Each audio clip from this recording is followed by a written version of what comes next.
Hello, everyone. How's it going? How is it going this Wednesday evening? Almost 9 o'clock my time.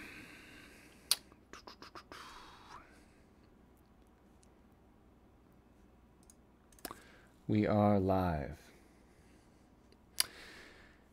JC Gooby, what's going on, man? I should say what's going on because I'm not entirely sure your gender going off of that name. JC. Heidi and Franny's Garage. How's it going? How's everybody? Hello. Heidi and Franny. Is this Franny or is this Heidi today? How's it going, everybody? Jack, Eddie, David, Chris, another David, Carrie, Carson. I'm missing people, I'm sorry. But how's it going, everybody? I did not schedule this live stream, but I just kind of wanted to start something off and say hello. As you can see from the title here, we've got a couple things to talk about. First of all, we hit 50,000 subs. Woo! So I'm excited about that. Thank you to everyone who's subscribed. It's been great. And actually, it's almost 1 year exactly since... how's it going, everybody? Everyone's still saying hello. It's been about 1 year since my channel actually started gaining any type of momentum. I think it was January 7th, 2017. I put up a video about Polar Pro filters for the Mavic Pro. And I mentioned in there that I had 500 subscribers that day. So, yeah, it's almost exactly 1 year that things have been going good for my channel. So thank you to everyone who has come by and supported me and subscribed and continued to watch. That's awesome. All right. Yeah, so some people have already read the title. It says GoPro Karma Discontinued. Yes, that's one of the things I want to talk about today. Before that, I will say, and this is not the official like giveaway announcement, like as in I'm not going to orchestrate it in this video, but I am going to tell you guys, just for the people watching, that I am going to give away this thing. This is the Drone Max M10 by Energen. I made a review about this last week. And it is a Mavic charger. It charges Mavic batteries. It can charge 2 Mavic batteries at once. It's a portable charger, so it's battery powered. I'm going to give this away in an upcoming video. Again, not this video. I have to figure out how to do it. Plus, it's a big battery, and shipping this overseas, I really have to figure out how that would work. I think I can do it, but I just have to make sure I can. So regardless, I'm going to try and give this away. I'm keeping the A40 for myself, though. I put out a video a couple days ago. Actually, that was yesterday, about the Energen A40 charges Phantom and unique batteries, and I'm going to keep that for myself. So, all right. Yeah, well, thank you to everyone who has been congratulating me on 50K. And if you guys are doing YouTube as well, do you have a channel going? I wish you success as well. It's one of those things. You just got to keep uploading. I had a YouTube channel for about a year. I started, I think, early February, so almost a year, hovering around 300 subscribers. It was not something, I was doing a lot of daily vlogs, and it wasn't really working out as well as I was hoping in terms of exposure and getting things off the ground. All right, guys, I see you guys are talking about GoPro, and I should probably move on to that. Yes, GoPro Karma is discontinued.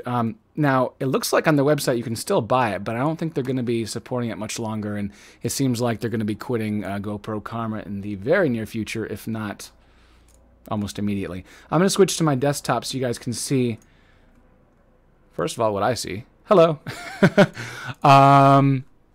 Let's go. So all I had to do was Google GoPro today. And anyone here can Google GoPro. And this is one of the first results. GoPro quits the drone business. Now, I have to credit Franny of Heidi and Franny's Garage. And I'm going to switch back to myself.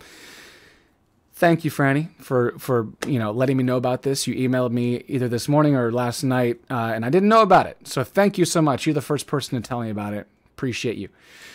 So check out Heidi and Franny's Garage, their YouTube channel, by the way. They've got a really good one. I was checking it out earlier today. Anyway, Franny told me about this. GoPro quits the drone business. The company is laying off hundreds of jobs and said its Karma drone will be the last it makes. This is pretty interesting. This was posted 2 days ago. Let me just read the first couple paragraphs here. I'm not going to read the entire thing. GoPro has announced it is exiting the drone business, citing the challenges of turning a profit in an extremely competitive market. The company reveals the news during its earnings report today. Blah, blah, blah, blah, blah. The company is also laying off hundreds of staff and reducing the pay of CEO Nicholas Woodman to $1 as it struggles to manage its its rocky financials. It was first released in late 2016, but proved to be unfinished and expensive product. It was recalled in November of that year after a fault caused the aircraft to lose power, while reviewers compared the drone unfavorably to rival devices by companies like DJI. GoPro subsequently lost a bunch of money, although its financials did improve a little in 2017. Interesting. So, yeah, that's kind of interesting. You know, it says it's a $799 Karma drone, but we all know, well, maybe we don't all know. In fact, I learned this recently. That price tag didn't include the GoPro. So this is a GoPro Hero 5 Black. And I still love GoPros. Honestly, I do. It's kind of a shame that they're struggling right now as a company. But you needed to buy this as well to see what you were doing and fly the drone. Otherwise, it was just a drone. It didn't have a camera on it. So to be using the Karma, it was not $799. It was more like almost $1,100 or $1,200 if you were to buy this thing at the time. Now, these are a lot cheaper, but regardless. People were able to keep, I think, they were able to keep their Hero 5 Black if they returned their recalled Karma back to DJI. I think, if I recall that correctly. But they had a lot of issues with, I think, altitude, keeping altitude. There were a lot of reports of people just losing altitude and crazy stuff. And a lot of people on YouTube, a lot of reviewers. I remember I was watching iJustine, and she had an issue with the Karma as well. And a couple other people. I really thought that they would kind of get their act together or release a new one. But I guess they decided it's just not worth it. DJI is, as we all know, a lot of people on my channel know, is really the top dog. You know, they're kind of expensive things. You know, they're not the cheapest drones, but they are so amazing, so smart, and simple to use. I've been flying these darn things quite a bit, and I appreciate more than ever how much and how simple and how easy to use a Mavic is for learners. I mean, whew, it's crazy. All the different things that are plugged into a Mavic and how good that camera is for the price. I mean, you could probably buy a regular camera that's not even that much cheaper than a Mavic and get the same type of visual quality in some cases. So, yeah. Gibson says, put my focus on manual. Is that my webcam focus? Am I going in and out? I apologize for that. I would do it. I'll do it next time. I don't want to tinker with things. I've had a bad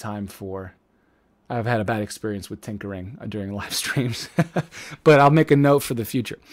So anyway, that's the case. Now I'm going to go to another website here. Walter Banks. This is a guy. He's looks like a blogger from seekingalpha.com. I don't know him, but he had some good insights into GoPro. Apparently, GoPro as a company just isn't doing that great either. He's saying it hasn't been a good few weeks for GoPro. He's not talking about the stock in this particular instance, but I will show you GoPro stock. 1 year. Ouch. 5 year. Double ouch. So, yeah, we're not seeing a good stock level here. We're in the lows. We're about at $6 right now, and we had a peak of almost $87 back 3 years ago. Anyway, yeah, so we've seen a little bit of a decline. We had a sharp decline there when I guess that announcement was made on January 8th. But let's see, the market had, oh yeah, GoPro skipped the first round of 360 adventure cameras as well. Now, GoPro does have the Fusion, the GoPro Fusion, which is technically a 360 camera, although they say that they use it more for content creation, not in a 360 video, but rather when you record a 360 video, and in editing, you can choose what part of that 360 degree shot you want to incorporate into your video. So you could actually kind of like be holding the camera in one spot, and you could pick in editing what frame you wanted to see and turn that into a regular, 1080 video or something. But anyway, they apparently, yeah, it says they had skipped out on the first round of 360 cameras. And some of those people, are probably, let's see, Samsung. Now look at this. Samsung is selling a 360 2017 edition camera for $160. I think the Fusion, there it is, $700 for a Fusion. So we're kind of seeing that GoPro, we've always known, GoPro is a little more expensive. It's kind of like the Apple as opposed to the PC in terms of expenses, and they're good quality products. I mean, I've never broken a GoPro before, but they're just a little higher on the price tag, especially when you have things like up-and-comers. Very cheap things. I wouldn't even trust $50 for an action cam. But DB Power has a 4K action cam option for $100. Now, I'm not saying it's good. I haven't tried it yet. But there are options out there that GoPro really has to start at least acknowledging. I wonder if GoPro would see a little bit better of a financial experience and a business uptick if they released something that was a lot cheaper. For the people who want an action cam but don't want to spend $400 and also don't want to buy secondhand stuff on eBay. They want to buy something new that's still within a low price tag. So anyway, I'm going to focus on a few comments here and see what you guys are saying. My volume's down, by the way, so if anyone does give me a super chat and I'm off on a tangent over here and I'm not looking, please let me know in the comments. All right. Looks like some of you guys already have Samsung 360 cameras. Chris Rollins is here. What's up, Chris Rollins? Actually, Chris and I had a conversation today that partially was the reason why I even wanted to start this live stream, because we were texting and I realized I had a lot to say and I had a couple feelings about it. Let's see. I'm just reading a few things here. I've kind of not been looking at the chat.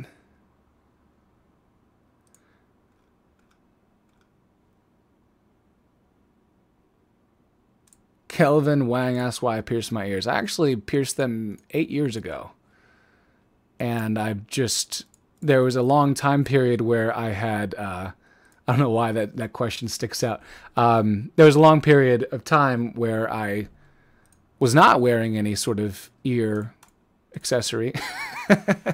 And a part of that was just because I had to look professional for a lot of things, but it's been a slow couple months for videography. And I thought, well, hey, I do what I want. I do what I want. So they're back. What's up? All right. Let's see. I'm going to talk about a few more things here. We already talked about 50K. Appreciate it. If there's anyone new who's joined us, I do appreciate you for subscribing and all that jazz. I do thank you for sticking around too and being supportive. Mr. Dookie Pot Pie says, do you think the Inspire will go the way of the Karma? No, I don't think so. I think, well, the Karma was in a whole different price point. So Inspire is definitely something that's more in the professional realm of drone videography. And the fact that you can have one camera operator and one pilot, so like a crew that flies one Inspire, plus the fact that you can have a detachable and swappable camera for an Inspire means that I don't think the Inspires are going away unless other companies start making Inspire-like drones, which they are. There are some other companies out there. I'm not very well versed in them, but that could kind of take away some of Inspire's business, maybe. But I don't know. It'd be interesting to see what the Inspire 3 is going to be like, because I don't know. I flew the Inspire 1, at least got my hands on the controls for the first time about a month ago. I was doing a video at Montgomery Community College for their, what was that called? Their drone or UAS mobile command unit. kind of like to teach different law enforcement and emergency personnel how to use drones, and then ultimately how to fly these Inspire drones with their cameras using infrared technology for different rescue missions or search and stuff. And that was interesting. That was the first time I used an Inspire, but they were using the Inspire 1. They weren't even using the Inspire 2. The Inspire 2 with the new camera, I don't even know which one's out now. I can't remember. It's the X something. Is it a Zenmuse? Anyway, those types of cameras don't work on any type of smaller unit. You wouldn't want to even try and put it on a Karma or something like that, which has a potentially swappable camera system. You really want to put it on a drone that has 2 batteries for redundancy. It has just the power to hold up a big lens like that, and the fact that you can have a camera person as well as a pilot operating that thing. All right, I'm going to go to the third thing, DJI Tello. First of all, just raise of hands, or however you do it on live chat. Who's heard of the DJI Tello, and why wasn't it a bigger deal? Because I just learned about it by searching DJI, not for Tello, but for other things, because the Consumer Electronics Show just happened a couple days ago, and the DJI Tello was announced. Anybody heard of that?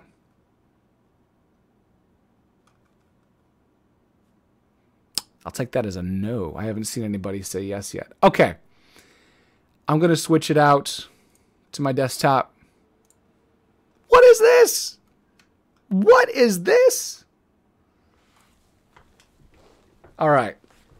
Guys, I don't even know what to make of this. This is a $99 drone by DJI, and it looks like a Spark, but it's not a Spark. It doesn't have a gimbal, so I'm willing to bet that the footage will be a little bit rough, especially for $100. But how they market this thing, interesting. Now it's obvious. I mean, the kids are all over the place, both in the marketing pictures and in the videos. But I'm gonna go all the way down here. Learn and create. This is the part that I thought was the most interesting. Play is an essential part of learning, so we made Tello programmable with Scratch, an MIT-developed coding system that allows kids and teens to learn the basics of programming while having fun.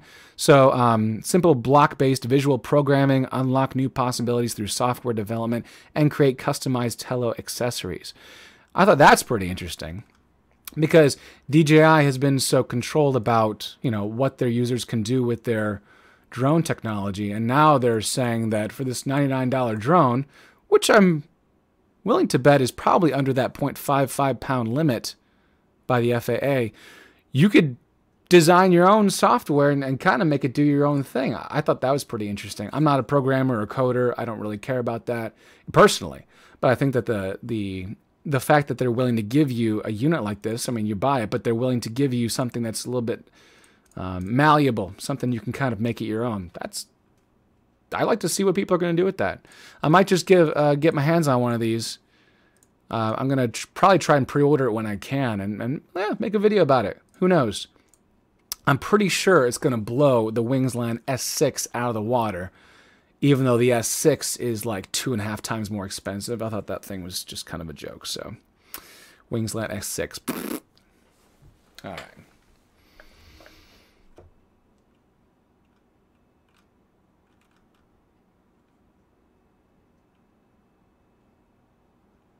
Let's see who's in here.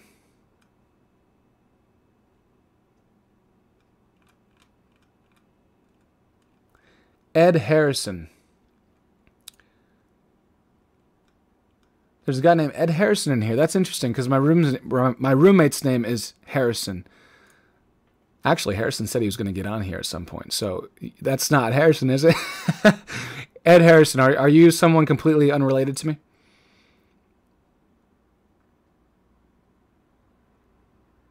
Someone said that it's very laggy. What are you saying is laggy? Is it my video that's laggy?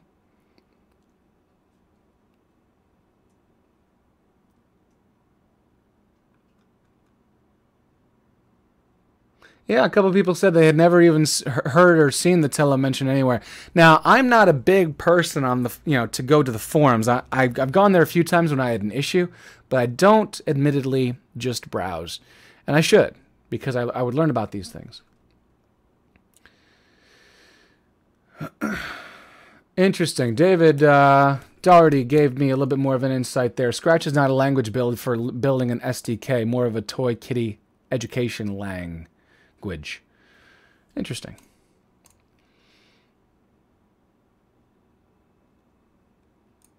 All right. I saw a mention of Ken Heron. Yeah, he's in the hospital still. I haven't heard too much about him, from him in the last couple days. He did give me a call, though. It was kind of funny because who did it say? Hold on. Let me see what it came up as when he called me. I thought it was so strange. I'm like, who is this? Oh, well, actually, I probably shouldn't say the name just in case it's a private thing. But it was a girl's name. It was completely unrelated to Ken. Like, I don't even know who this was. And I was calling him like, hello? And I said, hello, this is Ed Ricker. And then the person on the other line was like, hey, is this Ed? And I'm like, yeah, this is Ed Ricker.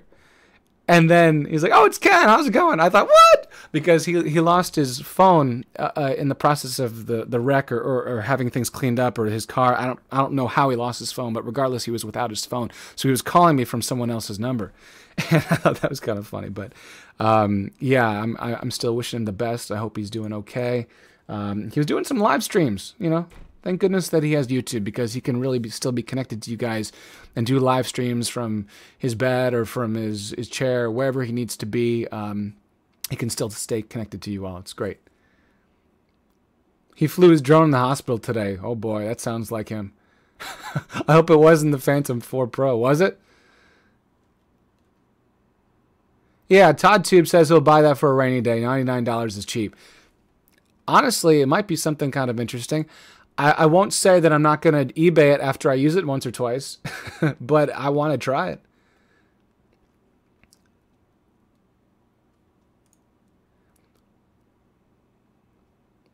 Scott C. is asking if do you have any experience with the racing version of the DJI goggles?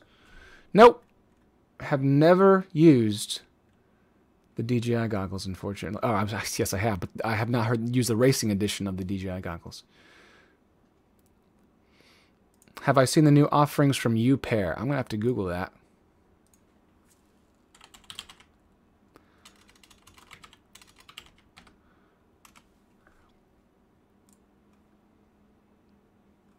Is this what you're talking about?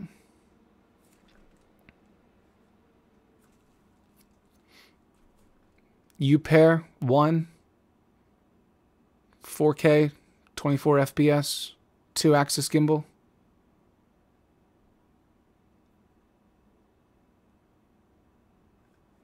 What's up, Jay Malone? How's it going?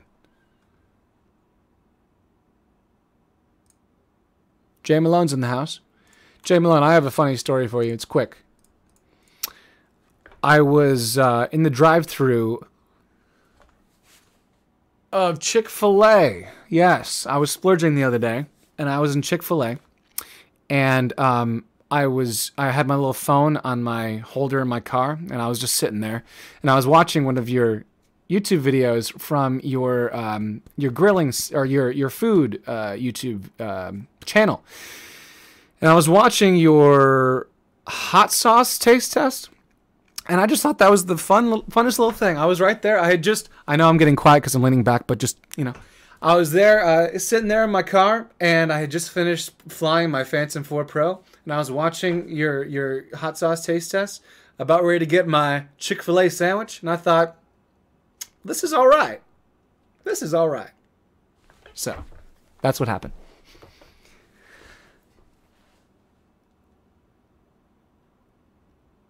All right, do you prefer the DJI goggles or the Epson glasses? Well, here's something interesting. Well, I prefer the Epson glasses because of a few things. The goggles... The DJI goggles get hot. If it's a hot day, you're going to fog that thing up. You're going to start sweating inside of it. It's gross. Plus, it's kind of big. It's bulky. I didn't like it for that reason. Also, it didn't really fit the head that great. I kind of found a way to make it fit, but it was not something I was really enjoying that great. And if you took it off after maybe 15 minutes, you had this bright red spot on your forehead for the longest time. Didn't like that. So I do like the Epson glasses. Now they're more expensive, but also here's the funny thing. Epson, I think I can tell you guys this. Epson contacted me and they wanted me to try that, so they gave me those.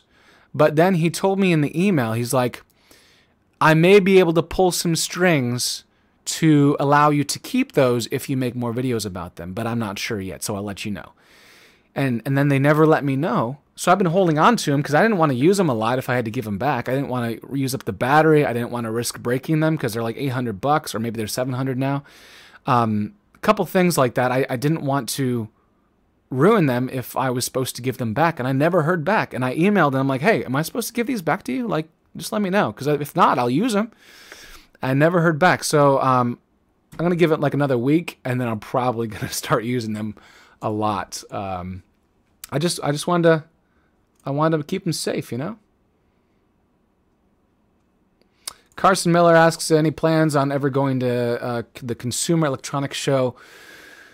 They say CES, but I love to say Consumer Electronics Show. I think that's the old version of how you say that. But anyway, maybe. I did get an invite from Energen, of all people. They're like, hey, we'd like to invite you to CES 2018. And I said, are you going to play my plane ticket? And they're like, no.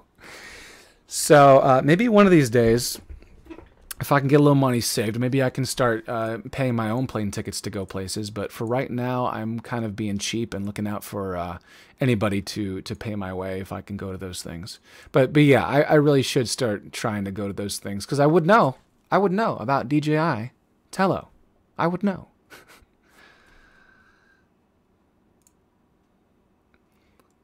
David Doherty says BT350 coming out soon or out already. Interesting.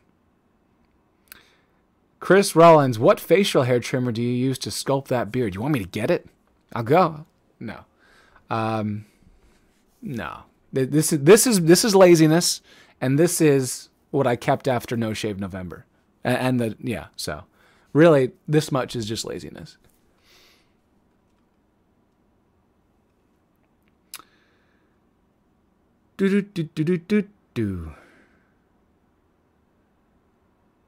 All right, I know there are a lot of questions here. I've ignored.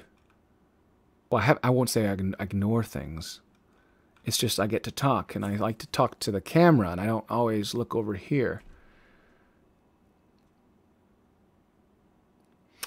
Speaking of Chick-fil-A, dinner is ready. Have a great night, guys. Congrats on 50K. Add Drone Wolf Media. Sorry for yelling into the mic, but I get excited.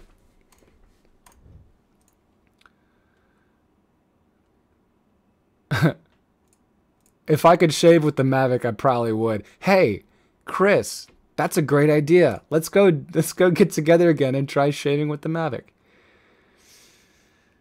Not good. Harrison Lingo, have you ever used the DJI goggles for clients? No. And I will say, I only mentioned this in live streams because I didn't want to necessarily just say it out in a video that, you know, like a short video about the goggles.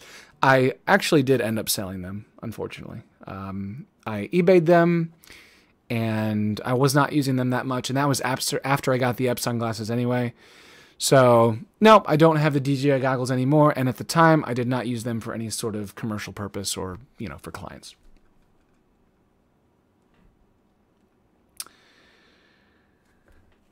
Thoughts on the new DJI Osmo? I have not seen the DJI Osmo details yet. I did see in the Consumer Electronics Show rundown that there was a new Osmo effort by DJI, but I have not studied it. Steezy as beep says Mavic 2 soon. By the way, I would love to be able to curse on these things, but I do know a lot of people consider my channel to be a family-friendly hideout away from some other things on YouTube, so I try not to curse too much, but I'll slip one or two in there anyway. But anyway, Mavic 2 soon? No, I don't know about that. When I say no, I'm not saying like, no, there's not a Mavic 2 coming out, but I am going to say that DJI seems to be kind of milking the Mavic 1 quite a bit. You have the platinum props, you have the platinum battery, you have the platinum itself, you have the Alpine white, you have whatever else. They're still putting out firmware updates. People still like it. Tons of Mavic Pros were bought this Christmas, just like last Christmas they were too. Yeah, it was out last Christmas. And I don't know. I don't think, if I was DJI, I would probably try and get a little more worth out of them. Maybe a DJI or a Mavic 2 after, has it been 2 years already? No. 2 years would be September, right? 2018?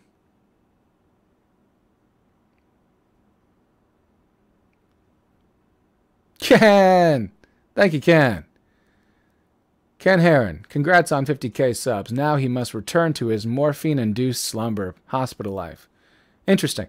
Now, does that make it more enjoyable? Maybe it would. I don't know. Morphine-induced slumber. That's an interesting. That's interesting. I've never experienced that before, but hey, I do wish you well, Ken. I'm hoping that you your back heals up and everything.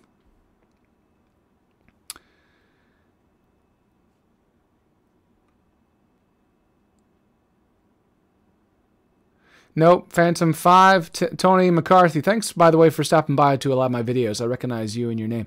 Any word on new Phantom 5? I have not personally heard of anything. If anyone else knows, chime in, please.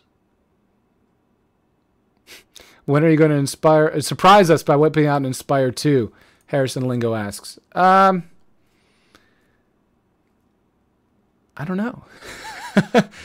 Maybe I can get DJI to send one to me for free. No, DJI doesn't seem to want to do that. DJI has never sent me a drone for free. They've contacted me a few times. They know I exist. That's a good thing. But I doubt they would ever send me an Inspire 2.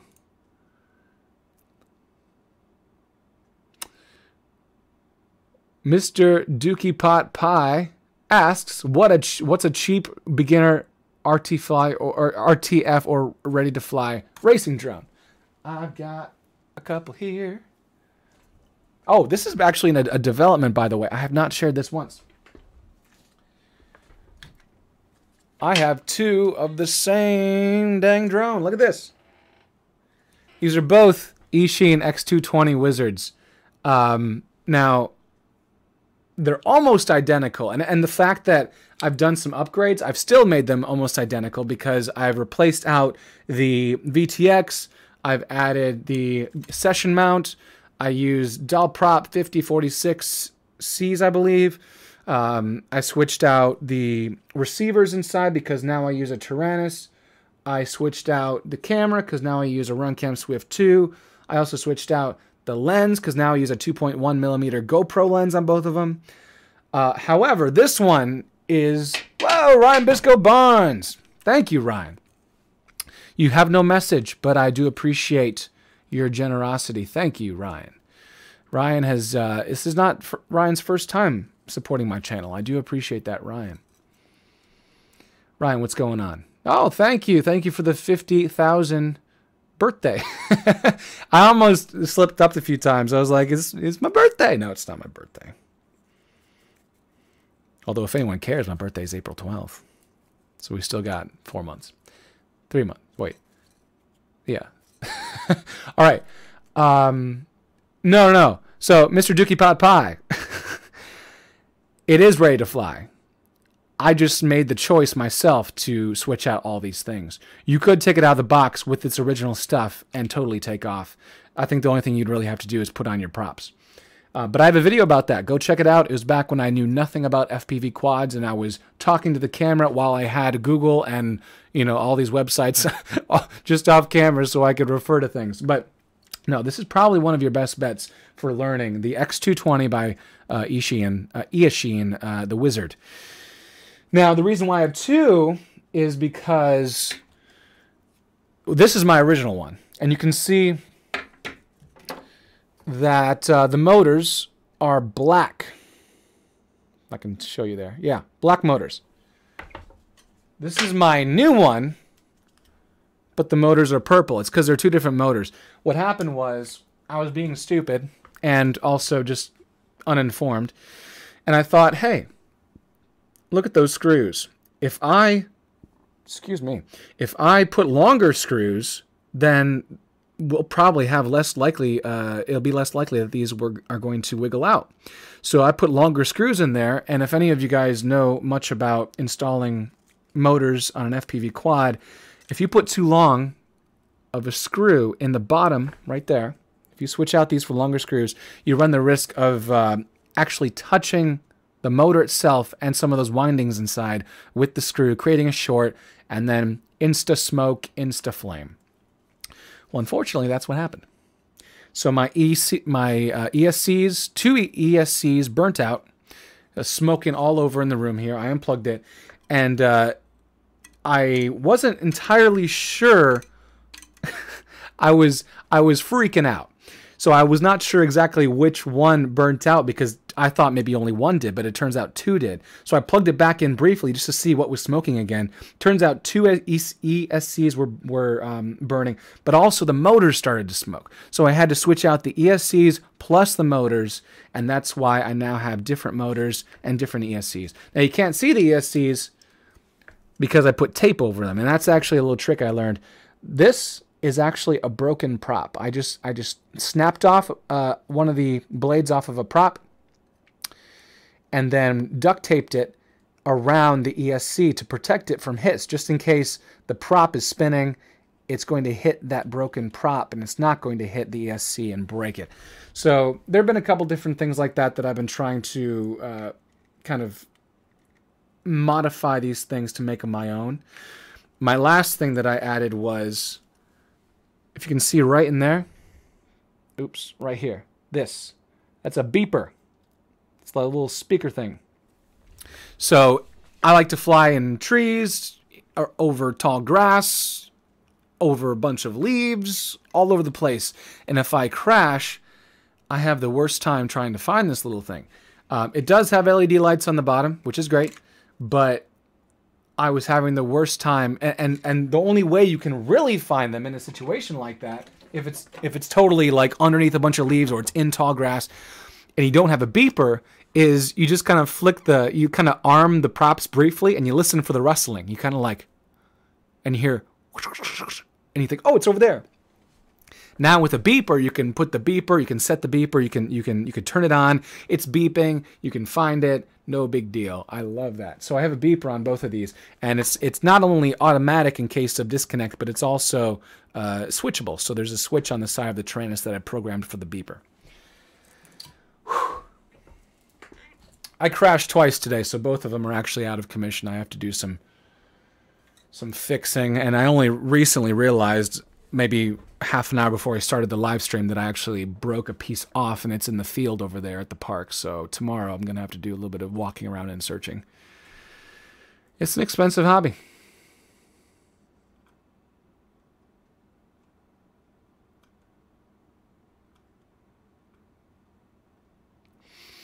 Harry Potter says, I earthed the coil of the motor to the frame. Yep. And then, well, not really, but it was a little bit of a smoke. Yep. The screws won't back out. Actually, I put Loctite on shorter screws. That's the best thing to do. So if you do have that issue and you feel like, oh, those short screws, they're going to wiggle themselves out. Oh, wow. I did lose a screw right there. See?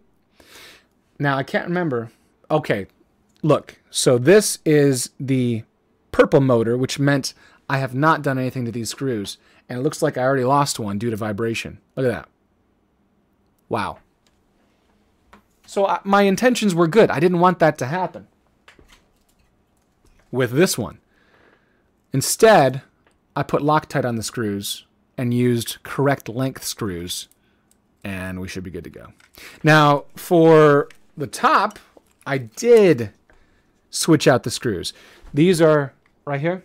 These are just like hex nut or hex shaped screws.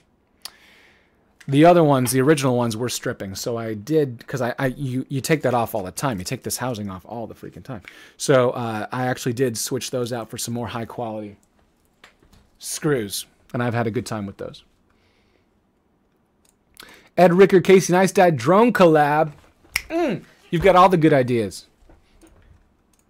Yeah, Casey has more money for crashes. He's like crashed what? Like he has a ton in his office. He shows on occasion. I think just to, well, he's not showing off, but he is showing that he's put he's put a lot of risky work into his vlogs.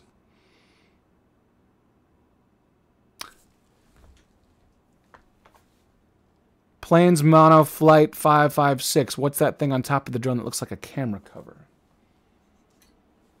Talking about this one? This thing?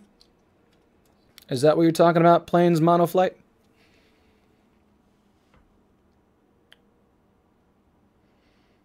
Yeah.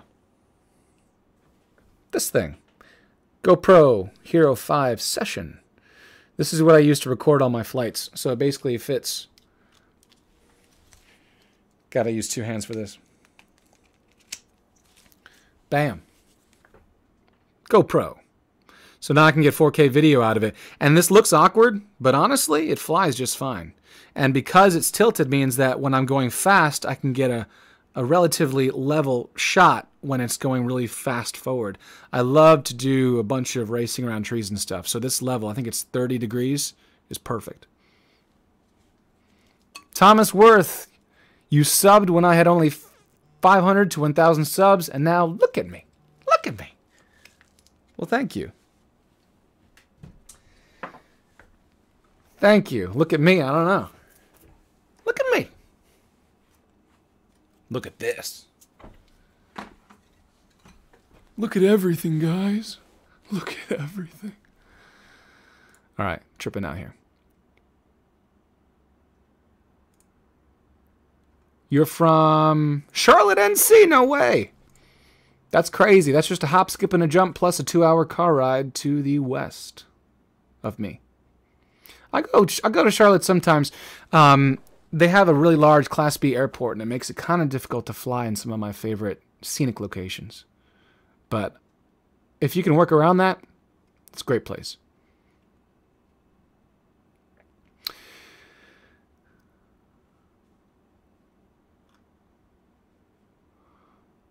Ed DeCambio asks 2 versus 3-axis gimbal.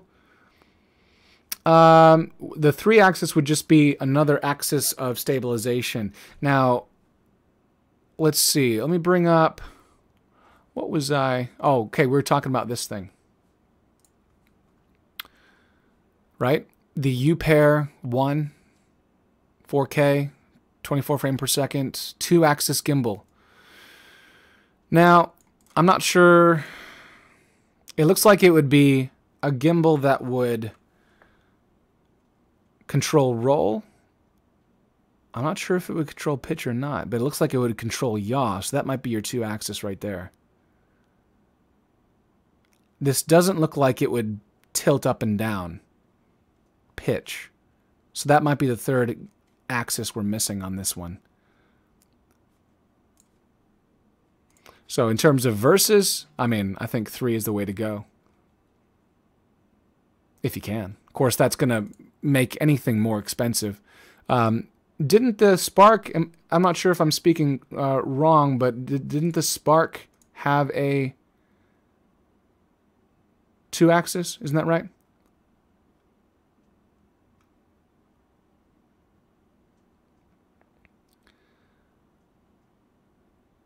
How many drones do I own? Hell, by the way, Chuck Kovac, good night. Thanks for tuning in. Keiko 90232, how many drones do you own? And what is your favorite drone to fly? My favorite drone to fly? Well, that's becoming a complicated question because, or maybe a complicated answer. Because I love to fly FPV quads. Whoop, I'm still looking at this thing. I love to fly FPV quads, but I also love to fly DJI products for that really cool videography, that really smooth cinematic stuff. So it really depends on what I'm doing. If I'm feeling cinematic, I'll bring out the Phantom 4 Pro. If I'm going to go hiking and stuff, I'm going to bring out the Mavic Pro. If I want to go to some park and you know, get the adrenaline pumping and show off to some friends, I'll probably end up bringing out the FPV. It's kind of different. Now, I will say I flew with some guys today and yesterday. I wasn't really flying necessarily with them, but we had a good conversation. So shout out to Hunter, George, and Matt. We were all at Dorothea Dix Park in various places. We weren't always just in that really big clearing, but we were also over by some trees and by a parking lot. And we were just having a great old time. And it's so cool because you may not even know that you both are out there. And then you land yours and you hear like in the background, and you think, someone else is flying one of these things. I have to find out who. And you start looking around, and then you see a truck over there, and you see a guy, and he's just kind of zoomed in with his goggles, and it's like instant friend. I don't know. It's like cool to just walk up and be like, hey, dude, what you flying? And if anything, you walk up to him to make sure you're not stepping on their frequency or whatever. But even then, you may not even know where this person is or who's flying it, but you can probably end up finding their video signal on your little headset, tuning into their frequency, and sure enough, oh, there he is. And you can see, oh, is this guy any good? Oh, yeah, he's pretty good, you know? I just think that's really awesome. So we were flying a little bit yesterday, and then I was flying with George today. We had a good conversation about FPV stuff, and then Hunter was there as well. He has a bunch of different RC planes and vehicles.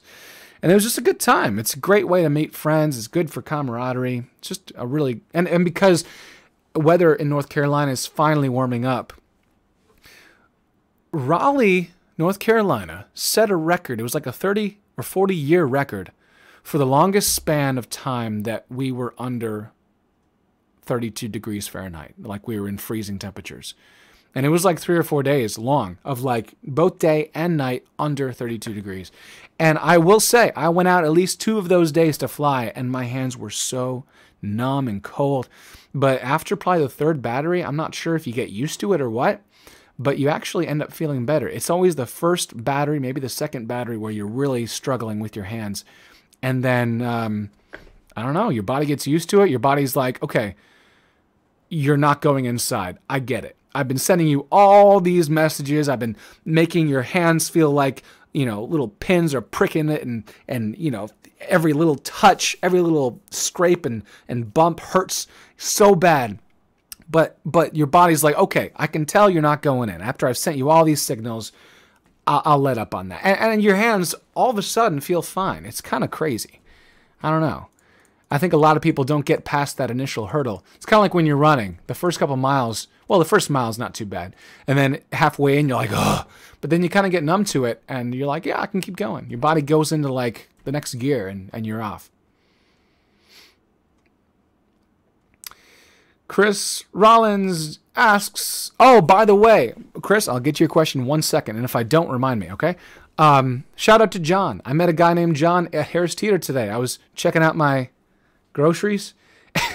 Actually, I was pushing my cart at the time he saw me, and I'm kind of going by like this, and he's like this. He's like, and I was like, what?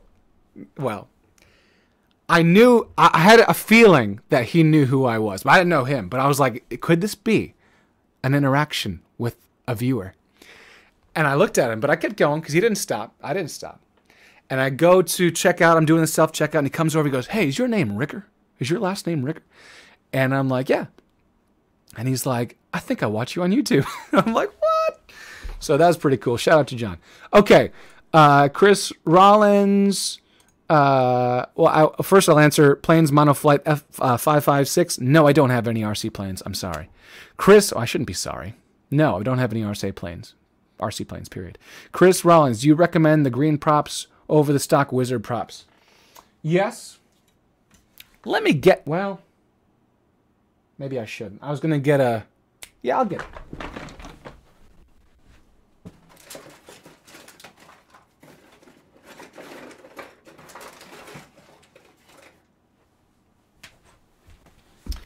All right. Stock Wizard props. Wow. Talk about needing Loctite. Looks like there's Loctite, but this just fell out of my chair.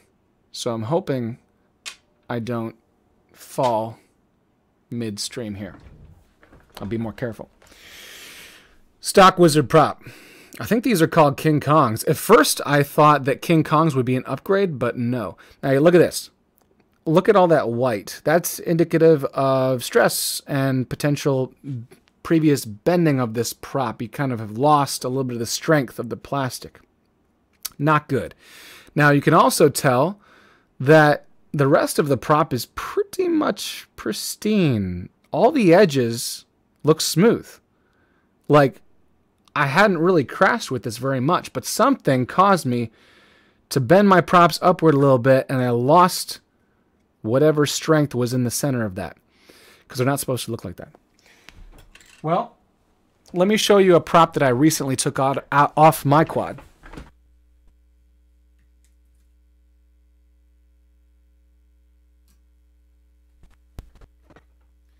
This is a Dell Prop Cyclone. Now, I don't know if you can tell. I wish I could show you. I'm not sure if it's going to focus. This thing is chewed up. Actually, it doesn't even look that bad. Not on camera, but I promise you. I promise you. Come on, focus. Trust me, the edges are chewed up, and maybe that's not the best one to show you. I took this off because I had some other props, but I'm not even going to throw this one away because I've hit so many things. I've smashed on concrete. I've hit trees. I've hit whatever else. I've crashed probably 10 times with this particular prop and didn't take it off. The edges were getting kind of torn up, and the only reason I really took it off is because this edge is actually kind of like it's kind of bending now. But for the majority of these props, you can either bend them back if they do get bent out of shape. You can sometimes take your you can sometimes take like a hard piece of metal and kind of run along the edge of the prop to kind of get rid of some of those little dings and bends in the cutting edge. But you don't get those stress marks inside of it. Like this prop, I probably flew 20 times as long as this one. Like literally, probably 20 times as long as this one. And this one just was like, well, I'll just give out in the center. Yeah, the most important, you know, I'm just gonna, you know. So, Dell Prop 5046C all the way. Yeah, this is a great thing. Could almost use this as cutlery. It's just so strong. You can cut a steak with it. All right. Jay Malone, thanks for stopping by. Sam Jam 1107. Yes, I'm on Instagram. I think I'm like Ed Ricker _ something really stupid like that. Let me see. Yeah, Ed Ricker _ I've been trying to post a little more. People have been trying to get me to post more. They keep suggesting it, and I said, okay. Do I have to balance them? I have a nice. You're saying that you have a nice Dubro balancer makes a huge difference. No. I just slap them on there. Bumblebee Videos, what's up? How's it going? Bumblebee Videos is a regular of these live streams.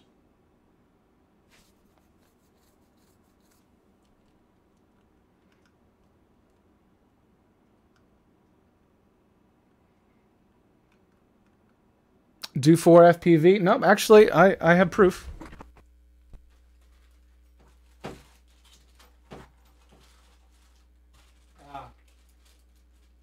I may have thrown it away.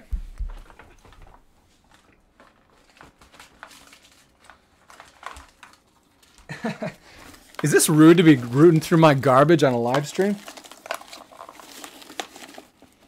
It probably is.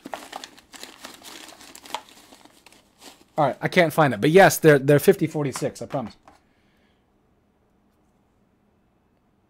And if not, they've been mispackaged. Yep.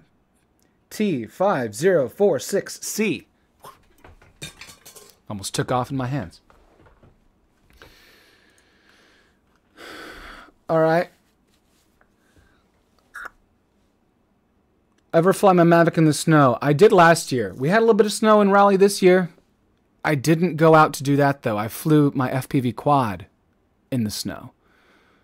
A little bit more dangerous, but it's all right. Make with Miles. Okay, I know you already did a video on this, but P4 Pro or Mavic or Karma? Well, yes, I did make a video about the Mavic Pro versus P4 Pro. I have no further experience or opinion about the Karma after having talked about its discontinuation earlier in this live stream. I just think it's not a product that we're ever going to really see again, except for some people who have it and really like it and want to keep using it. But no, Karma is pretty much out of the question if you're trying to compare it to anything. Bumblebee Video says, my FPV skills are getting good. Thanks. Well, that's a lot of practice. And I was out of commission for a couple weeks, I would say, over the course of maybe 2 months or maybe a month and a half, because these things, they're so easy to crash, and they're not big fixes, but they're just like one little thing that you need to fly that you do need to fix. Like this. This was a crash. I think I just lost connection or something. I lost both walls of this housing. They just flew right out. And so then my receiver flew out like this. And both of my receiver antenna broke off of their little support, and now they're dangling free. So like that happens in your first couple minutes of flying, and I guess you got to go home, or you want to work in your car for 2 hours fixing this. That's why I bought another one. But that happened to this one too. Not to such a great degree, but I did lose a side panel. And what else happened? I think that might have been it, but it made me nervous. Yeah. So.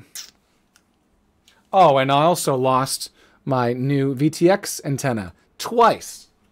So out at Dorothea Dix Park, there are 2 VTX antennas out there somewhere.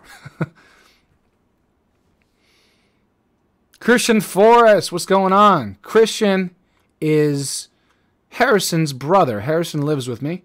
He's my roommate. Christian is my jam buddy. See, he plays the drums. Everyone's like, hey, get on the drums, get on the drums. But Christian is really the guy you should be asking. He is the guy I jam with. I play guitar and I sing and stuff, but Christian is really the guy who plays drums in the house.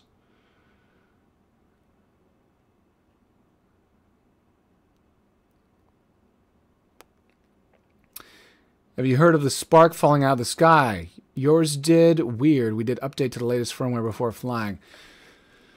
I've never heard of it fall out of the sky, but I have heard of it being very affected by magnetic interference. And you know how when you're booting up a Spark or a Phantom or a Mavic, you see in the upper left corner, if you're near a bunch of metallic objects, even just like steel reinforced steps or concrete like that, you'll get some sort of warning saying magnetic interference, do not fly, or caution, or whatever.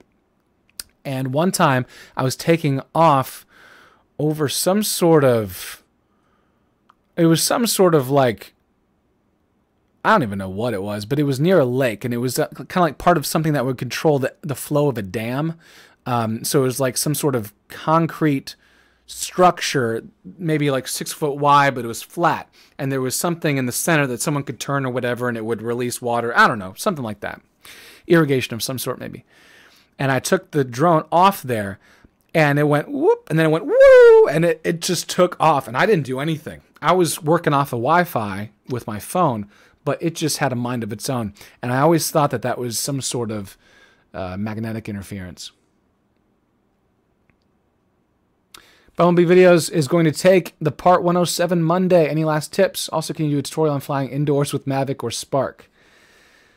I can give you tips on Part 107 test taking. I guess we'll take it one at a time, because tutorials on flying indoors is... I will give you some thoughts just to run this by you before you fly indoors. Wind is created by the prop spinning. So the Mavic or the Spark is going to create its own wind. So if you're near a chair, if you're near a wall, if you're near some big object like that, the wind is going to, you know, down like the prop wash, down, and then back up into the drone, and it could make the drone move erratically, bob up and down. I've had a lot of issues with that. And because you're indoors, you're not connected to GPS, so it may very well start moving around on you. And because the Mavic and the Spark only have forward and downward sensors, it's not knowing that it's going to get near a wall or something like that. So almost every time I've flown indoors, I've had some sort of issue, and I have crashed at least once indoors with the Mavic. And another time, it was just trying to land, and as it landed, it was kind of scooting away from a chair because of the wind, and ended up nicking a table leg over here with its prop. The prop didn't break or anything, but you really need prop guards, and you need to be careful as hell. I think what you probably would want to do is try with the Spark first, because it's going to maybe create less wind, maybe a little bit more manageable. But don't try and do the whole facial recognition, palm takeoff, wave into a wall thing. Just don't do that. Part 107, I think if you were to, first of all, just make sure that you've passed all of sample tests that you can. If you've passed sample tests in a time frame that would make sense for the real test taking experience, which I think is 2.5 hours, or maybe even less. If you can do that, you should feel confident. And then there should be no issue, really. Don't freak out. Take a big breath. Take a couple big breaths throughout. Don't forget to breathe. And double check your work, I would say. Let's see. Oh, yeah, but good luck. Or maybe I should say break a leg. Kelvin Wang asks what motivated me to make videos on YouTube. I was really... Well, I'm going to say that a direct influence was Casey Neistat. Casey Neistat, we all know him. Most of us know him. And that whole daily vlog thing was very intriguing to me. But it took me a while to realize that I kind of needed an audience already in order for anyone to really care about a daily vlog, you know? It's easy. I wouldn't say it's easy to make a daily vlog, but I would say it's something that you can do, but it's hard to get that to be viewed by any significant amount of people. So I was getting like 1 subscriber a week, maybe a couple a week. And I just like, why are people like Casey Neistat and Roman Atwood and all these people just soaring with the numbers? Is it because Casey Neistat's in New York? Is it because I'm not trying hard enough? Is it because I don't have the camera on me enough? Or is it because I'm not happy enough on camera? I'm not like really bubbly, like a personality? And then I realized, no, it's because they were all known for stuff before their daily vlog. You kind of need some momentum. And Chris Rollins made a great video about this a couple weeks ago. If you're looking for viewership for a daily vlog, you've got to create that foundation from something else. And so my foundation, honestly, right now is drones. Essentially, that's my niche. And then hopefully, maybe if I can do some daily vlogs in the future, maybe I will. But until then, I was finding that it was much more of a satisfying production experience for me to do videos more with topics. I got the Mavic. Here's how to use it. Here's how I'm using it in a professional situation, or even just talking about my business, or talking about different aspects of my life, but not just in kind of a random stream of consciousness way. More something that people could search for, or people could read the title or see the thumbnail and know exactly what that video would be about. And no clickbaiting or anything like that. At least I hope I'm not clickbaiting. I try not to. And yeah, being honest with people and creating a dialogue and talking with people and being something, not ignoring people who watch the videos either. Not being a diva and just being like, I'll put out the videos, but I'll never comment, I'll never respond to anybody. No, I don't want to be like that. So I guess that's a long way to answer your question there. Carson Miller asked least favorite high school class. Well, and this is something that's interesting. I'm not sure if many people know. I was homeschooled from second grade until 12th. So college was my first real experience outside of driver's ed to be in a classroom. Now, I did take some college classes at a community college during high school, but it was like one per semester. It got me 9 credits by the time I graduated high school, so that was nice. It cut off my college career by half a semester, so that was nice. But yeah, I was homeschooled, and so I guess it's different. My parents were very open to me, while still staying within educational guidelines for North Carolina, were very open to me, like, you know, creating classes and curriculums. Curricula? What's plural for curriculum? That I would actually appreciate and that I wouldn't be bored out of my mind. But there were also some math classes and science classes that were just things I had to do anyway, just because you have to do that as part of the curriculum. So maybe something like physics or you know, algebra and up, I didn't really care for. I was good at math, but I didn't care for it. I was like, well, when am I going to use this? I'm more of a creative person. When am I going to be crunching numbers? And honestly, I haven't had to use it since. So I wouldn't say it's pointless because it taught me how to learn and how to study. But in terms of what I do now, it just doesn't ever come up. I get a little bit of water here.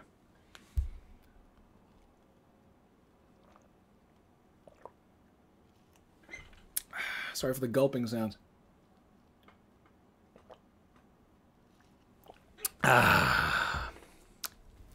Matt Van Eman. I'm sorry. Don't know of any daily vloggers in RDU. I live outside Raleigh. What are your top 3 places to fly? Cool. Cool that you live outside of Raleigh. What are your top 3 places? I like Dorothea Dix Park because there are a lot of different options. You can find woods. You can find trails. You can find wide open spaces. You can find buildings. And if you go on a weekend, that place is yours. I love Dorothea Dix Park. So my top 3 places might be all within that area. But I do also I like to fly DJI drones at Fred Bond Park.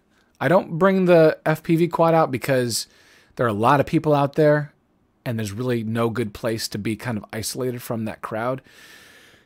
Excuse me. So like DJI drones, you can launch it, you can take it out there, people go, ooh, that's a drone, that's nice. But you're not zooming around people's heads. That's the difference. So I do like Fred Bond Park. So that's about it. Was music part of my homeschool? Yes, I took guitar. Let me see if I can bring out the guitar.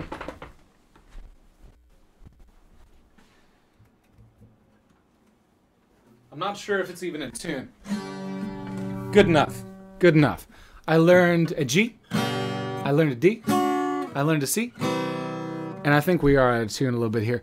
But I can't remember what the class was called, but it was a DVD. And that was back when like DVDs were still kind of new. Like this was 2000-ish. And I'm surprised our computer played DVDs at the time. And yeah, there was like some sort of instructional thing. So it taught me how to use, I don't even have a pick around here. But it taught me how to like, you know, put my fingers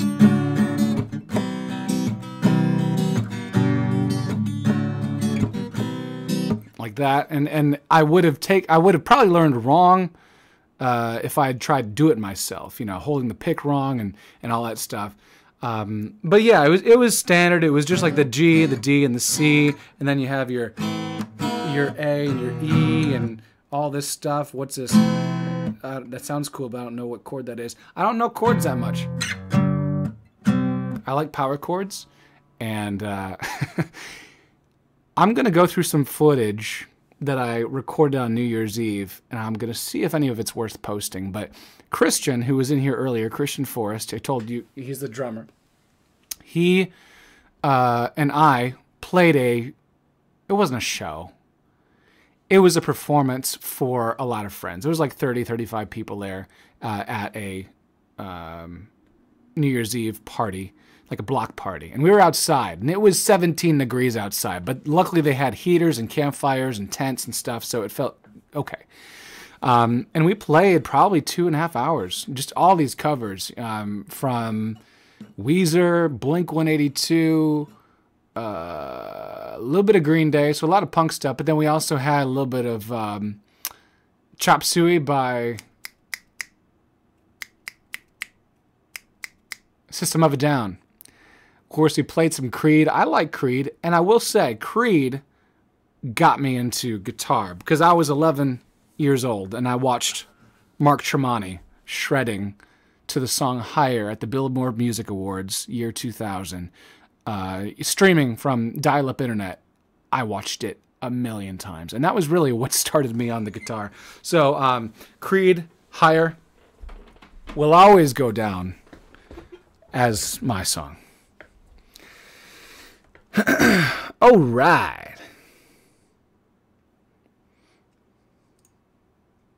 All right. Franny, I believe it's still... See, it's hard to see if it's Heidi or Franny right now, but good night.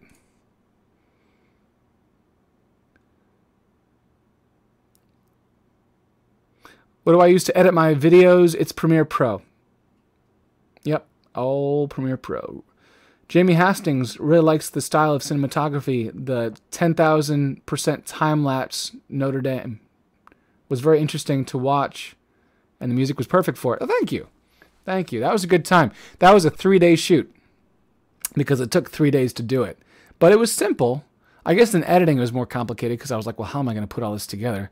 But shooting, it was just like, I'll put it there for 30 minutes. I'll put it there for 30 minutes. And I just kind of put it around. And there were some parts where I was assembling that little model and I was not even recording at all. It was just like, well, this is boring.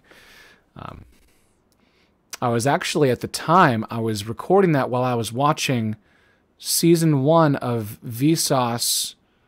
What's it called? The Mind... Vsauce... Minefield. Yeah, season 1.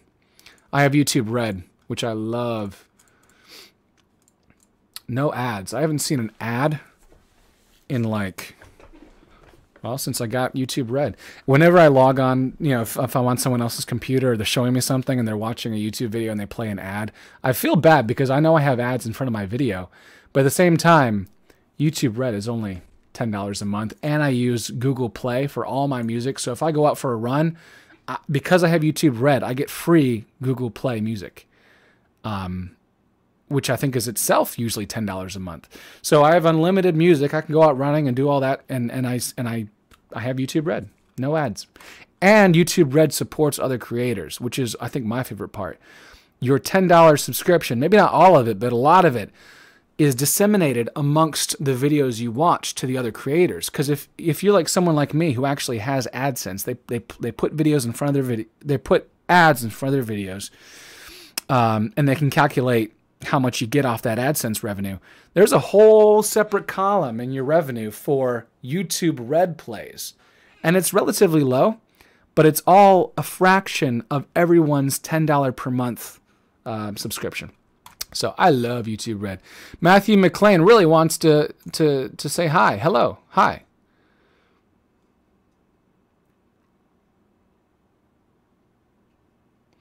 David asks or suggests I should start a music tech channel. Yeah, that'd be fun.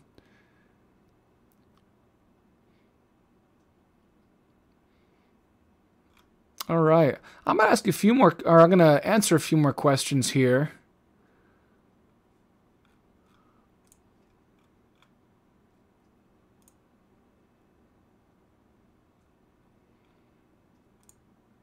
All right. There are a couple that I've already answered. Michael asks a question. How's the whole FPV drone racing experience going for me? As I'm big into it, I'm curious how it's going for you. And do you see yourself getting more involved with it, building your own quads, etc.? Well, I definitely see myself getting more into it. I'm getting as much into it as possible, honestly. The thing that's holding me back is... Well, if you're into FPV, you know about Banggood, and we were just here a second ago. Banggood. Now, I have to give Banggood credit, okay? I do, because they got me into it in the first place. They emailed me, and asked if I wanted to try an Eachine X220 Wizard. And I had never tried one before, and I said, yeah, sure, go ahead. Send me one. I'd love to try it and make a video about it. And it was great. And really, that's what set off this latest newfound passion. And by the way, when I get into something, I really get into something. So that, unfortunately, is just what happens in my life. I get really excited about something, and I go for it, and I spend a whole lot of money. But then Banggood, I start hearing things. I'm like, well, is that cheap stuff to buy at Banggood? I'm not really sure. And then I had my first bad experience with Banggood. I was ordering, and I ordered this. I'll check. I'm not going to obviously go into my orders on live here, but I am going to show you what I ordered here. This, the Amway Commander goggles. I ordered the version 2, not the version 1. But, yeah, it was a good price. It was like 20 bucks below everyone else. I thought, cool. I order it. Now, I ordered it December 8th. So over a month ago. And tracking still says it's in Singapore. And I kept emailing them again and again and again. And they're like, will you please wait 2 more weeks? Will you kindly wait 2 more weeks? And I'm like, no, I needed this. I bought it. I ordered it. Why do I not have it? Give me my money back. It's obvious that it's lost. Like, well, please call your post office. Maybe your post office is holding the package. And I appreciate them for being, you know, nice and not matching my level. But I'm like, guys, refund me my money, because this is nuts. This is this is going on 2 months now. Like we're into the 2nd month. So I will never order from Banggood anything that's important, you know. Maybe if I want to order some screws, nuts, bolts, whatever, maybe. But that's the last time I'm going to order something of any consequence from Banggood. That was kind of weird. I started talking about Banggood, and you were talking about my FPV experience. I guess that's my latest experience, though. La, la, la, la, la, la, la, la, la. Are you on other social media to ask questions? Kind of. I'm on Instagram, but that's not really a question platform. I think YouTube and the comments and the messages, the DMs or the PMs, whatever you want to call them, probably are the best bet. I do have an email, but those are more for business opportunities and purposes. But if you just message me on YouTube, that's probably the best option. Kelvin Wang asks, is it getting pretty late? It's a little after 10 p.m. Not too bad. I went to bed around 4:30 last night, actually this morning, 4:30 a.m. So I was talking about, like, the fact that it's been a slow couple months for me. Slow month for my business. And I'm the type of person that, unfortunately, if I don't have a reason to get out of bed, I just don't. Now, I'm not saying like I lay in bed all day, but rather I just stay up way too late the previous night because there's no reason to get up early the next day. And then I realize that I slept away the entire morning, and then I go to bed at 4 a.m. And then it's like, where did my day go? I don't know. Last year I ran into this around the same time, and my solution was to stay up all night one day, or all night and into the next day, and then go to bed at a decent time when I cannot even function anymore the next day. And I might end up doing that. Maybe I'll do that tonight. Stay up all night, reset my system, go to bed at 10 p.m. tomorrow. It's not healthy, but it's what happens. Premiere, I think, costs $20 a month. I'm pretty sure. $20 a month is a subscription. So Premiere costs a monthly fee. Final Cut, you can buy once and hold on to it, but you don't get the upgrades. You might have to pay for additional upgrades to the software. Whereas $20 a month for Premiere, you get it indefinitely. You get the upgrades. It's all automatic. It's pretty nice, actually. And if you don't like it, you can cancel it. Bumblebee videos. Sorry for not responding to your message on YouTube. I didn't know how to find them. Do you know how to find your own messages? Or do you also... It sounds like you may have already found my message because you're saying you already know there's a message from me, so maybe you did find them.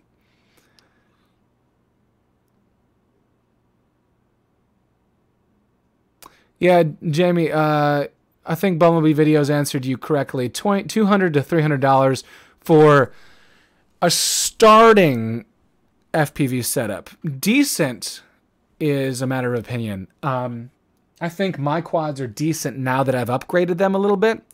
New props, new video transmitter, a more expensive controller. So I'm not using the original FSI6 by FlySky. Did I mention the camera? Also adding the beeper, a couple other things. You can really go all out. But I would say that if you want something that's going to last you, I mean, you also have to consider you're going to crash a lot if you're just starting out. So maybe a simulator would be your best first bet. $20, liftoff, great program. But then after that, consider maybe trying,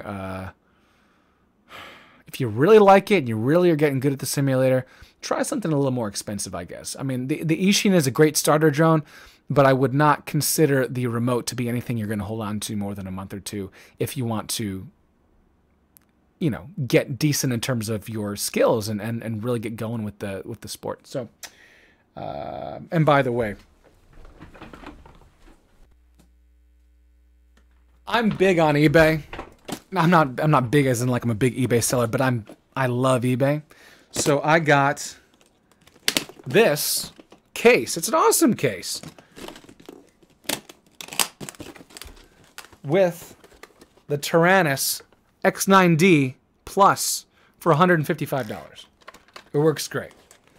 I know sometimes eBay has its problems, just like I'm sure Banggood has its problems, but I haven't been burned nearly as much as I've had success, so it all evens out to having a pretty good experience on eBay. So, hey.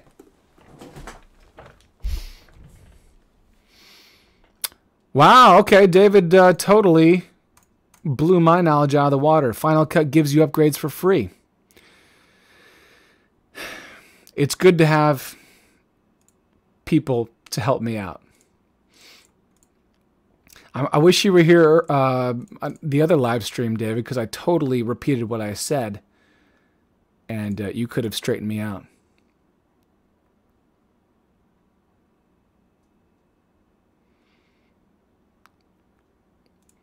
All right. Bumblebee Videos asks if I have some downtime. Can I Skype your class? Yeah, I think you mentioned that before. Let's talk in the DMs, and now that it sounds like you found them, we'll talk, okay?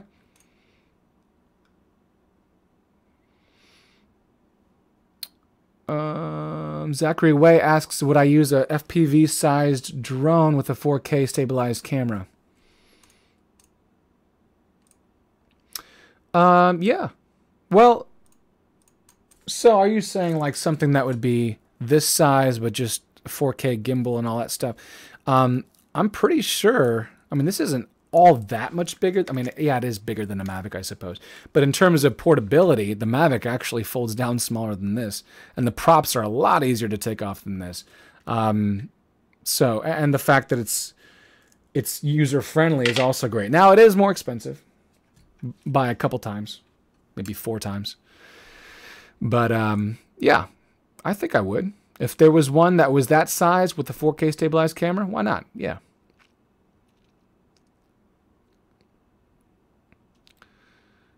Michael saying I should get the Fat Shark Attitude goggles. I have actually already reordered these Amway Commander goggles, and we'll see how those work. I ordered them from Amazon. They should be here tomorrow. I ordered them on Monday. See, that's how things should work. 2-3 days. I also have Amazon Prime, though, so I do get a bump up in the shipping speed for free.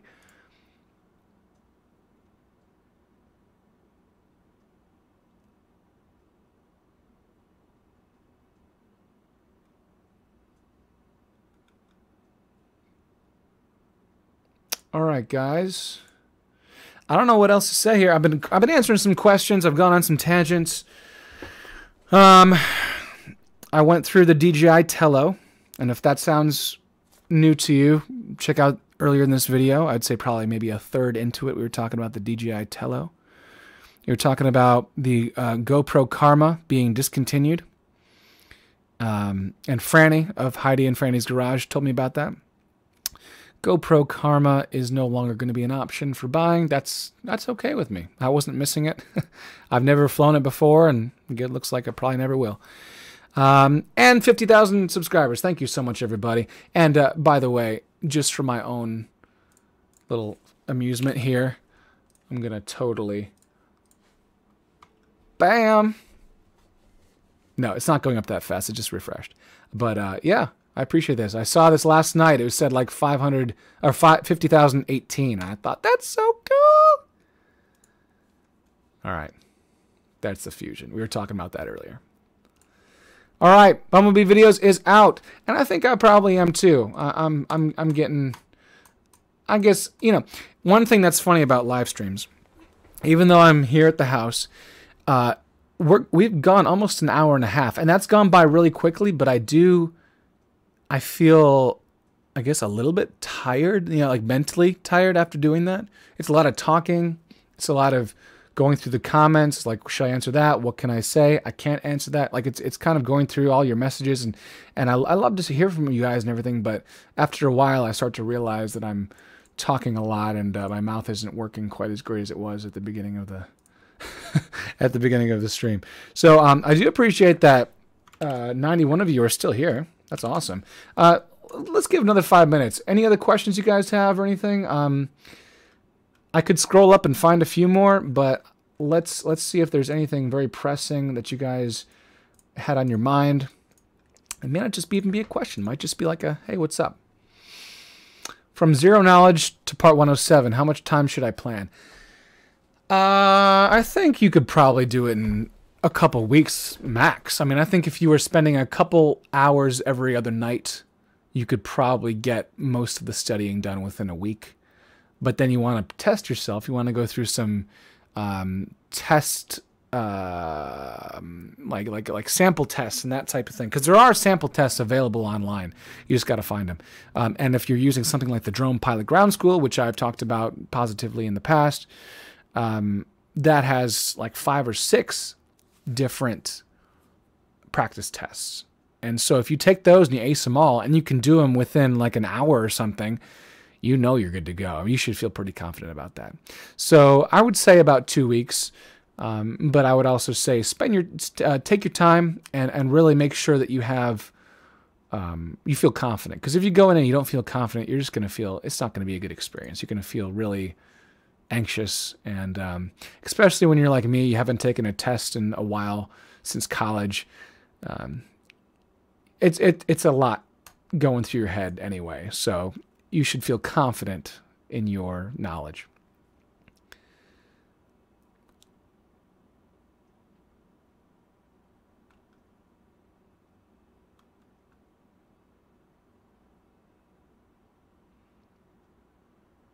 C. Davis Flies asks how long I spend on my videos. That's interesting. They're all very different. I will say my most viewed video, the Mavic Pro Beginner's Guide, I did in an evening. I shot it a couple hours before sunset and then edited it that evening. And the very next day, I took a plane ride to San Francisco and posted it. So I know, and that's part of the reason why I didn't fix some typos in it, because I was gone. I couldn't access the edit, and I wanted to post it while I was gone. So I was in San Francisco visiting my friend Harrison, who at the time was living over there. And, or no, he was in San Jose. And so that's when I put the video out. So, I mean, it's always kind of different, but that one probably took a total of maybe 6 or 7 hours between shooting and editing. And I've seen a crazy, crazy amount of return on that. People watching it, I get comments on it like every single day still, almost a month later. And then there are some videos where, like I would say maybe it was the Phantom 4 Pro versus Mavic Pro comparison video. And that one probably took, I would say, at least 14 hours of editing, just because I was going through all my footage of both. I really wanted to find all the best examples of everything I was talking about and compiling all that knowledge from my previous videos into one, I think it was, what, 15 minutes or something, trying to make it watchable and still go through all these things. Yeah, that probably was one of the longer edits.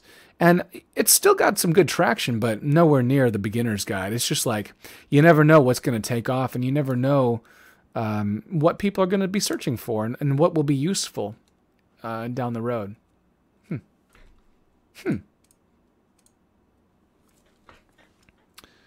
Thanks, Scott C. You said you'll find my drone pilot link. I appreciate that. It's a couple videos back. I can't put it in the chat here, but if you just go a couple videos back, I talk about my experience with the Part 107. I do appreciate you doing that. Carson Miller asked, were there any parts of the Part 107 knowledge test that I specifically struggled on most? I don't remember a whole lot of the test taking session itself. I think I was so zoned in that I just kind of, when I finished, it was like, oh, time passed. You know, I wasn't really looking at the clock. I was just trying to go from one to the next, and then you know, I think one of the things was there's so many little tiny indications on sectional charts that you look at, and you're like, oh, that's, you know, 1,500 feet AGL or whatever. But then there's a larger ring that you didn't even notice. And they're like, no, but that's within that airspace. And you think, oh, of course, I just didn't look enough. So you really have to study the area around whatever point, whatever longitude and latitude they're giving you. Because at first glance, it looks like something. But, and you may even answer something. And then if you get it wrong, you realize, wow, yeah, that was kind of a stupid mistake. But it's just because there's so many little, the legend is so long for these things, you know, like what makes sense and what means this and what means that. So I think just take your time and really study all those components of the sectional chart.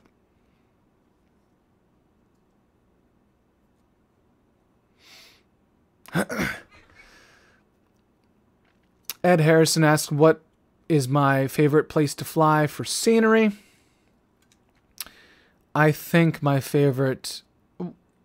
almost anything can look cool during golden hour, you know, like that hour before sunset.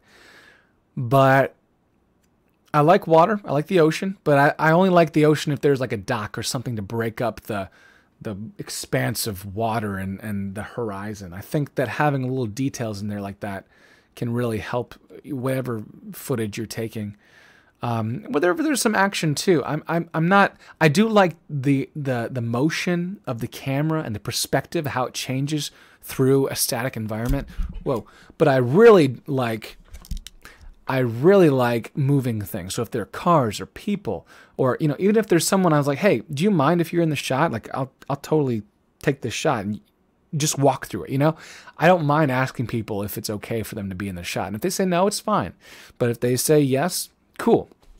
And it kind of creates a little bit of personality to the video to show human beings in it, especially in a way that you can shoot them that maybe would be a little too close for comfort if you didn't ask them for their permission, you know? But if you do ask for their permission, hey, you can do some really cool shots with people.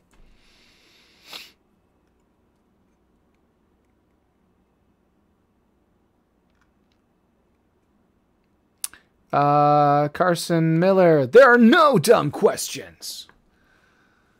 But there are simple questions, and I think that's pretty simple. Was the Part 107 test paper or pencil or on the computer?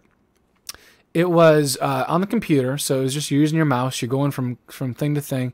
You have like, I don't know how many, I can't remember how many questions now, but they're on the left. There's like a little bar of questions. You click 1, 2, 3, 4, 5. And on the right, you have your actual question wording, and then you have your options. And there was something they explained to me about be careful not to do this, or be careful, and I can't even remember what that was. It might have been something like, don't press this button or the whole thing clears out on you, something like that. But they'll explain that to you if there's anything. But they will give you a pencil with paper for you to make your own notes or to do your own addition or subtract. Well, actually, they give you a calculator too. But just to make notes or to jot anything down, it's easy. It's easier to use some sort of pen and paper or pencil and paper, and they'll give that to you. They'll give you all of the material that you need to complete it. And they'll give you all the material that's allowed to complete it too. They will probably take your cell phone. They took mine. They won't let you listen to music or, use earbuds or anything. It's strictly you, the computer, calculator, pen, pencil, paper, and the online study guide. Actually, they give me the paper soft cover study guide, I'm pretty sure. Michael, yeah, I saw, well, I did not see it. I saw all of you who saw it. I'm going to have to check that out. Ken Heron flew his drone inside the hospital. That's crazy. I hope he doesn't run up another medical bill for himself. That just sounds dangerous. But hey, it's Ken. I'm sure he knows what he's doing. What's the best piece of advice you can give to someone who just purchased their first drone? Well, it depends. Have you unboxed it and taken it out yet? If you haven't, there are a lot of videos you could probably watch on YouTube, including mine. If you have already taken it out and you at least got it running and stuff, keep taking it out, I think the first month I had mine, I took it out almost every single day. And you learn so much. And as long as you're careful, you will find your personal way of doing things. You'll find what works for you, what settings work for you. You'll review your footage on the computer and you'll see what you prefer, You might even shoot a couple different ways in one day and get it on the computer and then review and see, okay, I don't like 24 frames per second, or I really don't like that color profile. At least now you know, instead of taking other people's word for it. That's probably the most pure way of learning. Am I still living off YouTube? I guess now more than ever, because videography has been relatively slow. I will say I made $260 in videography in December. That's, whew, I do not like that. But luckily for YouTube, I didn't have to start applying for jobs. YouTube, between YouTube AdSense as well as my partnerships with Amazon and DJI, have definitely made up the difference in some regards. And yeah, if it wasn't for YouTube, man, I would be applying to anywhere and everywhere right now. Luke Stockel says, "Hey Ed, how you doing? I'm doing all right. I'm glad I waited, because otherwise I would have shut this live stream off and you would have never come in here. So thank you for coming in here, Luke, and I'm glad I kept this live stream going a little bit longer."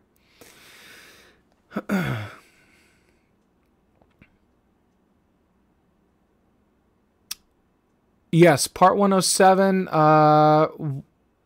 isn't it, well, okay, we'll read the whole entire thing. Isn't there a rule in part 107 about flying 1 hour before golden hour? It technically, and David already said, 30 minutes before or after sunset. So that is, yeah, he says golden hour is within the rules. So if you fly before sunset, you're fine. Now 30 minutes before, you start running into part 107 rules. Now, if you're only flying recreationally, you can still fly during that time. It's only if you are a commercial pilot that you're having issues with that part 107 stuff. It's FAA discourages you from flying at night, but it's not illegal. However, the issue comes if you're starting to monetize your videos and you're using them commercially, then you run into the part 107 issues. What is my favorite drone? I don't know. Different things require different types of drones. I do really like my FPV quads, though. I do. I can't deny it. I love these things. Ishi Next 220. Oh. Aaron, what advice can you give to someone who had a bad experience with DJI Care? I don't know about DJI Care so much, but Care Refresh is something that I've utilized already. Is that what you're talking about? And in that case, I mean, what did DJI themselves say? If you've had a bad experience, maybe they can help rectify that, or I don't know. I'm not sure the issues there. How much money do you make off your drone in the summer? With videography, with aerial videography, I had a couple shoots. It wasn't a whole lot of work over the summer, I guess, in terms of that. I did a lot of work here and there, but of course I'm a videographer with handheld and tripod cameras too, so that was the majority of it. But I paid off my drones in terms of the work I've done So that's nice. It feels good to be able to do that. And then you feel justified buying more stuff because you're like, well, I'll probably end up using it. I'll probably end up making money off of that too. You know, it's easy to charge someone for maybe an hour or two half the price of the Mavic if you're doing a good job. I mean, there were a couple shoots where I think I did a residential shoot recently. I charged like $1,500 for a couple days of flight, and there's the Mavic Pro right there.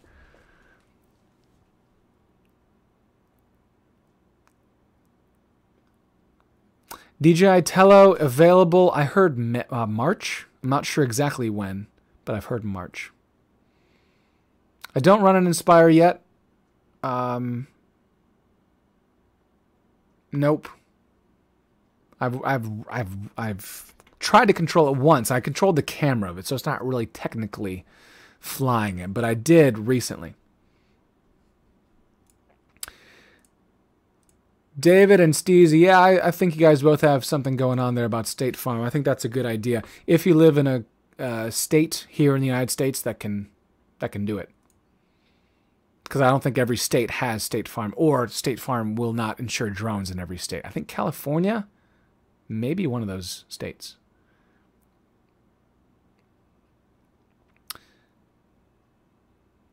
What's up, Carlos Rodriguez? How's it going? Saying hello to Mexico. Any FPV drone that you can recommend to a guy? If it's your first one, I think, first of all, a flight simulator to get used to it. And then the Ishi X220 is a great option if you don't want to be putting together your own stuff. It's a great ready-to-fly drone. And also, you can start to upgrade it with new things. Like this one, I know it looks a little worse for wear here, but the only original thing is the flight controller and the board underneath and the frame. Literally everything else, I'm pretty sure, I'm not trying to lie to you guys, everything else is new. Yeah. Even the power cable for like that broke off one time. So literally everything has been replaced or upgraded on this. So that's what's good about these things. You might buy one type, and as long as the frame and the flight controller are good, have fun with upgrading.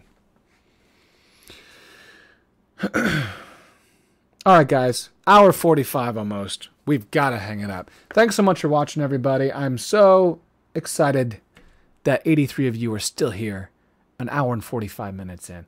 I'm not sure if anyone here has been here from the beginning, but thank you. It's awesome. And so thank you so much for people who well-wished my channel for the 50K. And thank you also for your input, both with the DJI, or the GoPro Karma, the DJI Tello, and all the other things we talked about today. Yeah, I'll put out a video pretty soon here. I do want to make a little vlog about FPV flights. I don't know if you guys ever watch like Mr. Steel or even like maybe some Johnny FPV stuff. Sometimes they'll have some talking in between their flights. It's not just flight footage. It's like, hey, what's up, guys? We're here. This is what we're doing with my buddies. And then they take off. And it's got a little more of a personal, conversational feel to it. And you can kind of give play-by-play commentary as well. So I'm going to be doing a little bit of that hopefully soon. It's going to be warm for the next couple of days, so I better get out there. Yeah, well, thank you guys. Thank you for tuning in. It's been a great time. And thank you to everyone who's donated. I think Ken's gone. I don't think Ryan Basco Barnes is here now either. He might still be here. But I do appreciate them both for donating and utilizing the super chat function. David, yeah, you have been here the whole time, haven't you? Awesome. All right, guys, take care. It's about 10:30 here in North Carolina. But I'm not going to bed because of previous conversation on here. Night owl. All right. See you guys later. Peace.